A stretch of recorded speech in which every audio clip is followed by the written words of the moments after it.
Hi, everyone. Come with me quick. I'm being followed.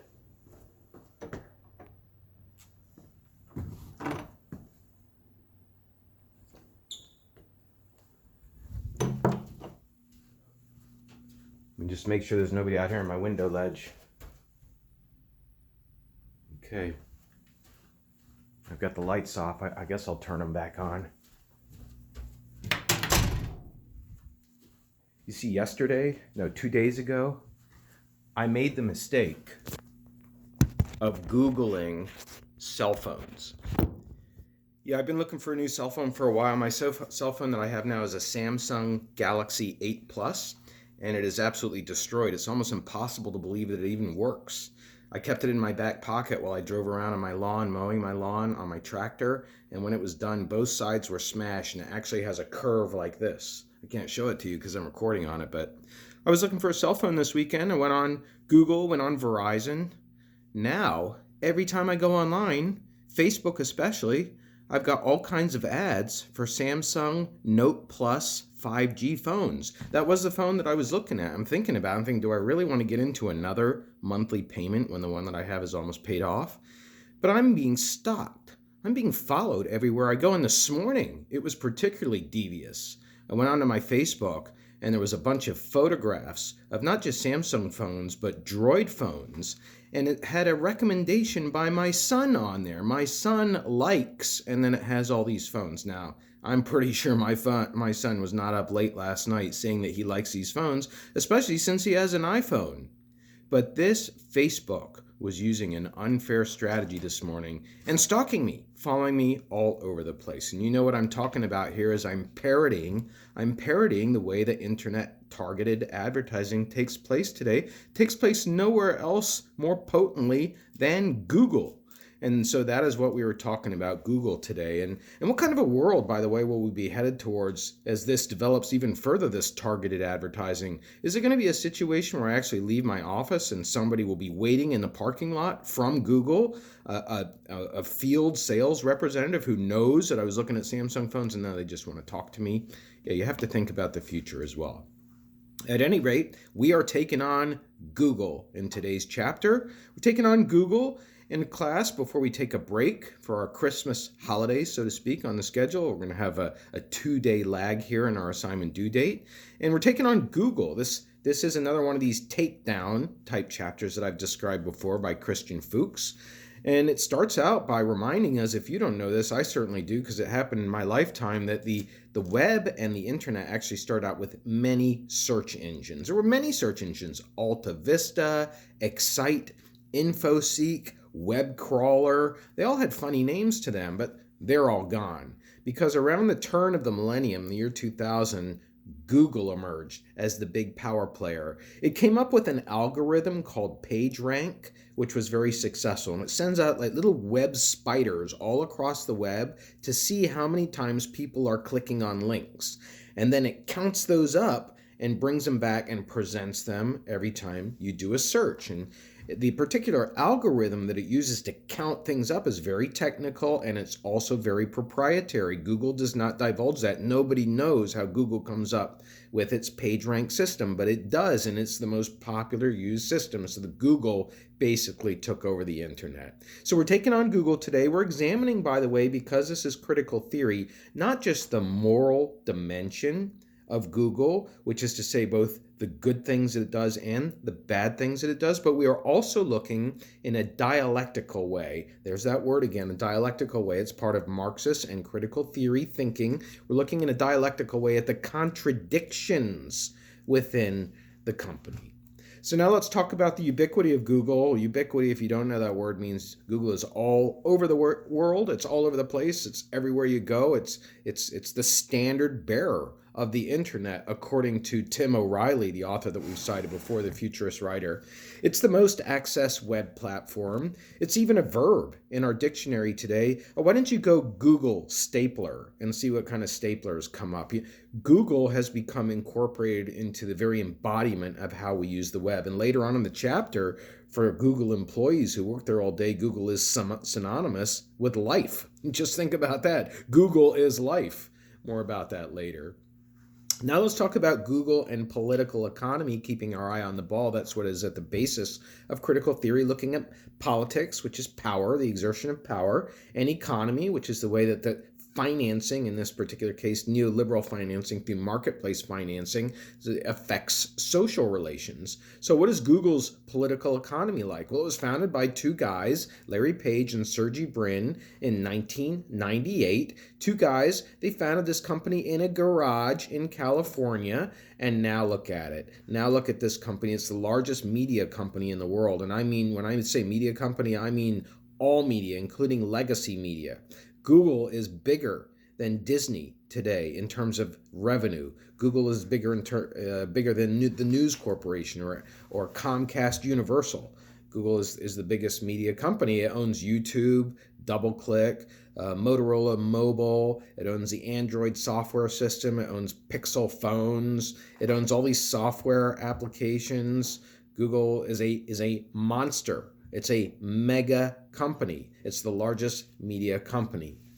Now, how did Google do during the capitalist crisis of 2008? We introduced that concept last class, that capitalism has embedded in it crisis, because you're going to have fluctuations in the economic cycle due to confidence breakdowns and due to corruption and due to other kinds of things that are naturally built in to disrupt the system. And there was a disruption in 2008. The real estate market crashed. It was 10 years ago. Some housing prices are still trying to recover from that. Ask your parents whether their housing price, whether the value of their house is lower than it was now in 2008. And you'll get an answer for yourself there. So how did Google do in 2008 when the market crashed? Well, Google lost $50 billion in 2008. But then, as this recession, some called it depression, lingered from 2008 through 2011, when most companies continued to experience a drop-off in advertising revenue, most newspapers, less companies wanting to advertise in newspapers, most radio stations, less companies wanting to advertise in radio, same with television, same with print for sure. Since we had less of that from 2008, 2011, Google rebounded sharply in 2009. It rebounded sharply, and it soon controlled the vast market of searching. And it started receiving more ad dollars versus other media companies, particularly legacy media companies that were experiencing a decrease in advertising spending. That's why radio stations downsized. That's why newspapers became smaller. A lot of that was since the year 2008. Not Google, it experienced a lot. And the reason for that is because the dollars that were available for advertising, they preferred more of a secure situation. And Google provided that because it provides close surveillance. That's a word that we're introducing today. We've sort of mentioned it before. We're really rolling it out here today. Google provides close surveillance of users, and that promises economic security to advertisers. The surveillance of the users is so detailed, so personal, so individualistic, knowing exactly when people are doing things by virtue of when they're logged on and their IP addresses, and also by people reporting on themselves where they're spending their time, what they're doing with their money, what they are talking about with their friends.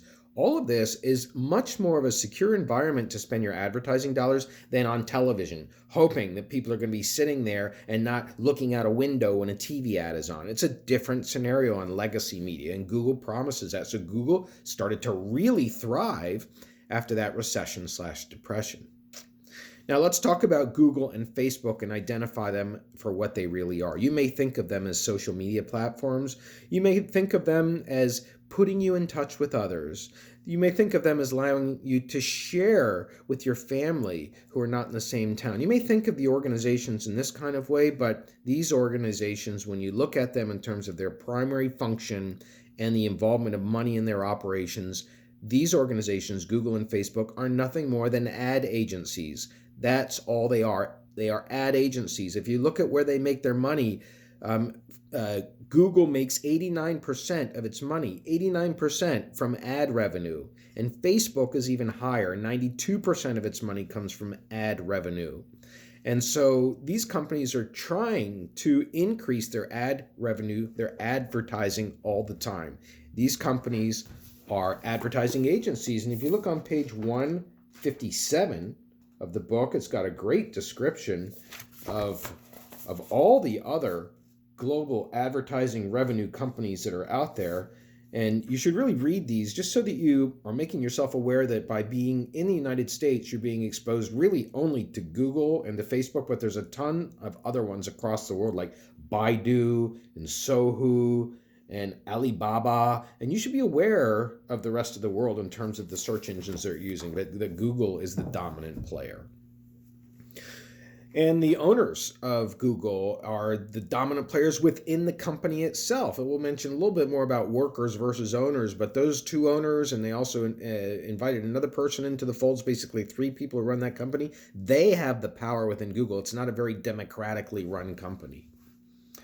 All right, now let's talk about how Google accumulates capital. After all, part of the political economy analysis, according to Marx, must look at the accumulation of capital. And how does Google do that? So Google indexes user-generated content.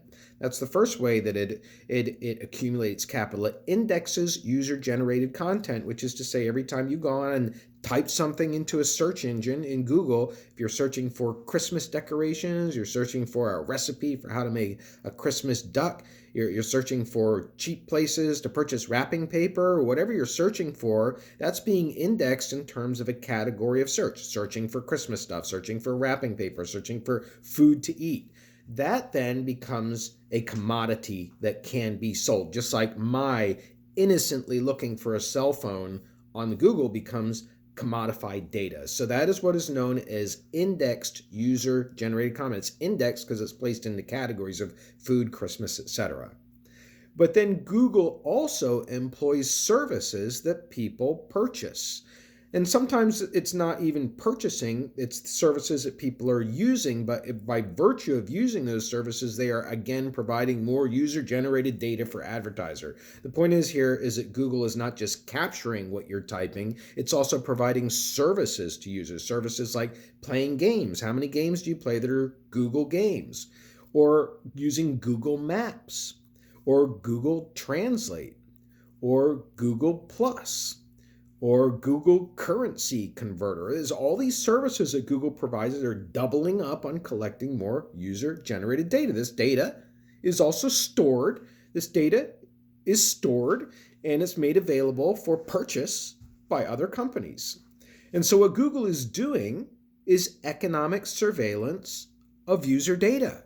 That's where surveillance comes in. It's economic surveillance of user data, which is also implying activities of the people, where they are going, what they are spending their money on, who they are friends with, what their causes are that they believe in, what's important to them, what their values are. Google is, in the words of Christian Fuchs, the ultimate economic surveillance and user exploitation museum because they're doing all of this for free. All of the people, they being the people, the users of GoogleNet, are providing all of this for free all of the time. And the more web content Google can get users to generate, the more commodification of that data can happen and the more profit making that can make off of that. All of this time, you are being surveyed. You're not going anywhere in life today without being surveyed. And by the way, we'll have a other chapter on this. It's not just Google where the surveillance is taking place, but within our context of discussion today, Google is the ultimate surveillance machine, which also means it is a, quote, control apparatus. It's a control apparatus. It engages in economic surveillance for the purpose of capital accumulation. That's its purpose. Its purpose is not for the public good. Its purpose is not for the government. Its purpose is not for a religion. Its purpose is for capital accumulation. Now, I said that it's not for the purpose of government. However, in the year 2013, just 6 years ago, Edward Snowden, an employee of the U.S. government in the National Security Agency, blew open that there was actually a surveillance industrial internet complex. Got those words? Surveillance industrial internet complex. Makes it seem really foreboding, right? Really ominous. It's like it's up this here, it's big up here. These are large media companies that are cooperating with the U.S. government's National Security Agency. So you have private profit-making companies, Facebook, Google, the primary ones, but all Verizon, cell phone companies too, cooperating with the U.S. government to survey people. We'll talk more about that later on, but blowing that open showed there was the whole complex behind what we think of as innocently as I'm just sharing data. I'm just sharing a photograph. I haven't seen my nephew in so long. I want to go on and see my sister's son.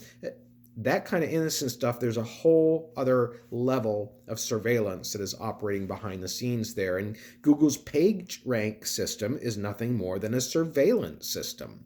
And that algorithm, by the way, for PageRank is not available to the public. So it is a secretive, proprietary PageRank where people are relying on as being accurate that nobody knows.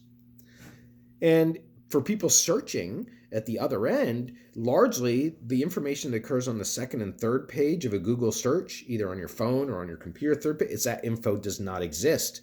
First 2 pages. And so there's a whole screening process that's going there with Google. All right, now I said earlier in this course that this would be a mind-blowing course. I hope what I'm about to talk about now is a good example of that. You know, all of these privacy policies that we sign, that we want to get out of the way when we go on to whatever software or phone app that we're getting into, all these privacy policies that keep popping up, policies asking us things like Google's typical policy on page 112 of the book. Is it 112? 162, sorry. We use the information we collect from all of our services to provide, maintain, protect, and improve them, to develop new ones, and to protect Google and our users. We also use this information to offer you tailored content, like giving you more relevant search results and ads. I appreciate you bearing with my semi-sarcastic tone there, because what we're talking about here in this section is that these privacy policies are a sham. They are a sham. These are nothing more than to mine more information.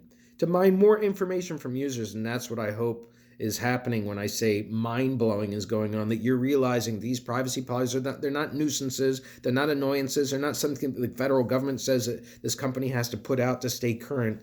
These are ways of mining more information. They are used to increase surveillance of users for capital accumulation. The reason is because users have to take action. They have to take action to opt out of targeted advertising. That's what privacy policies are about. All these policies for setting privacy is mostly about preventing certain people, including advertisers, from getting into your social media space. But you have to opt out of it. And to do that, you're clicking more data. You're providing more data about what kind of lifestyle you enjoy. All those settings you have on Facebook or Twitter for your privacy, your profile, all that set up, this is collecting more information from you. And an important point here that Fuchs is making is that most people are not going to opt out. They're going to believe, everybody does it. You have to do it. You have to change your password. You have to just do this. Otherwise, you're not going to get the information you want. You're giving more information. These are not privacy policies. All right, now let's move on. And I don't want to move on quite yet, because what we just did there is we revealed an ideology behind a privacy policy. That's what critical theory does. It tries to look at a way of seeing the world as being embedded within a normalized way of talking about the world. There's another world that's embedded there. There is an ideology of privacy policies other than they're just to give you the comfort and joy of knowing that you have privacy when you go on social media. They're not. All right, now let's move up to social media privacy policies and how they are commodifying personal data as a neoliberal extension.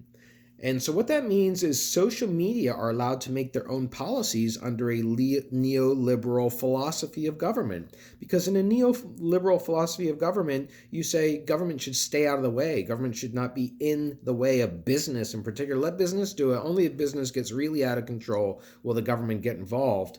And so social media companies are allowed to make their own privacy policy. There's no governmental supervision saying that you must inform users that all of the data that you're collecting is being sold for X, Y, and Z to the following sets of people, and that people are being monitored for this many hours a day. Government can't force me to do that in a neoliberal ideology. In fact, the ideology is the opposite of social media, as the privacy policies seem to indicate that there are advantages to privacy policies and advantages to advertising in general. If you read the privacy policies, they talk about how it will help us, Twitter, Snapchat, Facebook, it will just help us to tailor our information. Those were the words used in Google. To tailor our information will help to enable that we meet your needs. It will help us to help you share what you would like to share. We have a completely different narrative that is developed behind what is actually happening from a critical theoretical perspective. And now to move on to another dimension of Google that should be looked at if you're doing a critical theory analysis, which is to look at a comprehensive set of data. And I hope that this author is impressing you, Christian Fuchs, even if you don't agree with him, even if you think he's really portraying a world that is dark and gloomy, or a world that is very, very leftist. And you're entitled to do that for sure. This is a college class. You're entitled to have your own opinions, thoughts, and have your own objective analysis. We want you to have that. But even if you disagree with him, I hope you do see how you can burnish your own research credentials and think of the areas of the research that he's choosing to look at, like this next one here, which is the Google Workplace. And he did a lot of research on the Google Workplace to find out what kind of company culture there is. And like all companies are going to promote a very rosy culture there. And in fact, Christian Fuchs looked at a study of salaries at Google using a database provided by a company called Glassdoor. And Fuchs found that Google pays above average salaries. Yeah, the people, especially engineers, are paid very, very well at Google. They like that. And also there's flexible working hours. You don't have to work 9 to 5 at Google. Also, there's a dress-down environment. It's a West Coast company. You don't have to wear a suit and tie in Google as well. Also, there's a lot of stuff provided at the Google complex, including great free food and places to exercise and recreational areas as well. There's a whole campus, the Google campus. And so there are great things happening, but when you look at the data of people who blog about their experiences as provided by Glassdoor, you find that many people are complaining about long working hours and having a bad work-life balance. That when they come home, they're not leaving their work at home. They're still doing work in their heads or on their computer, and that their conversation is about work. It's not about things that are separated from where there's a bad work-life balance, and that the pressure for working long hours doesn't actually come from Google itself. It comes from peers. And this is a kind of an insidious thing that's going on in the company, is that peers are encouraged to compete against each other to get others to want to stay as long as they're staying, to stay longer than the other person. So there's inequity that's going on there that's making Google not the company that's made out to be. In all cases, great employer salary-wise, but not so great work-life balance-wise. And is that really any different from us in the workplace today? Those of us that have jobs, are we separating our jobs from work? Are we separating work from play on the internet? It's going to be another theme that we'll be examining here. As I said at the outset, or in the earlier part of this instructor video, one of the ways that Google has talked about if you're an employee is Google is synonymous with life. Once you work for Google, you're in life. That is your life. Imagine that, a virtual life.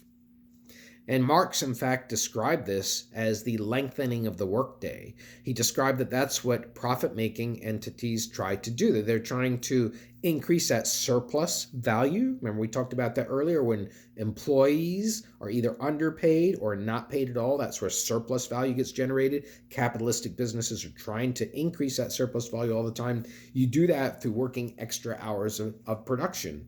And so what happens, though, Marx pointed out, is an antagonism that develops. An antagonism because a class of people who are working in a company is developed, and that class of people bears all of the burdens with hardly any of the benefits.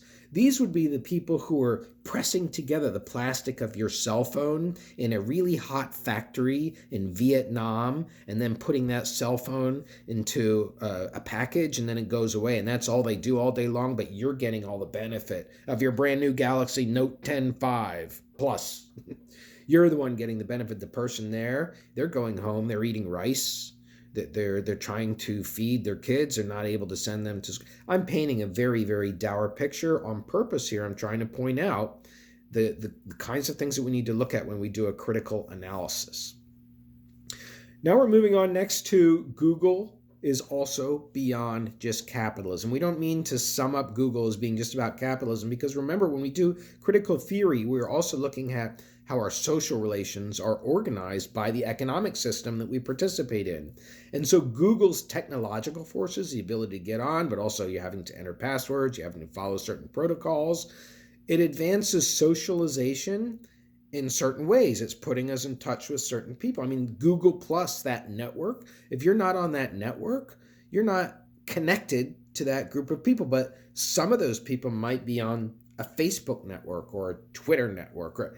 So Google is just part of an overall fabric of social media that is enveloping the way that human beings' lives and their relations with each other are being structured.